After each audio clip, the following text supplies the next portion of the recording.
धाराशिव येथील जिल्हाधिकारी सचिन ओंबासे यांनी वाशी येथील विविध कार्यालयाची झाडाझडती घेत तेथील परिस्थितीचा आढावा घेतलाय।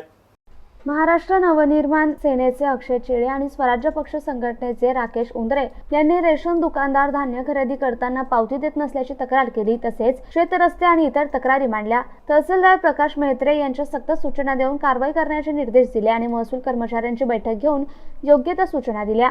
वाशी येथील नगरपंचायतीला भेट दिली असता मुख्याधिकारी सुरेखा कांबळे यांनी जिल्हाधिकारी सचिन ओंबासे आणि तहसीलदार सच प्रकाश मेहत्रे यांचा सत्कार केला। या प्रसंगी शहरातील अतिक्रमण आणि लेंडी नाल्यावरील अतिक्रमण, घरकुल योजना, स्वच्छता आणि अपंग निधी वाटप आदीकरिता योग्य ती कारवाई करण्याबद्दल सूचना दिल्या। या प्रसंगी नगराध्यक्ष विजया गायकवाड, उपनगराध्यक्ष सुरेश कवडे, नगरसेवक बळवंत कवडे, भागवत कवडे, नगरपंचायतचे कर्मचारी आणि नागरिक उपस्थित होते। हे सर्व प्रश्नांची कितपत अंमलबजावणी होईल अशी नागरिकांमधून चर्चा होताना दिसतीये। शहाजी चेडे, MCN न्यूज, वाशी।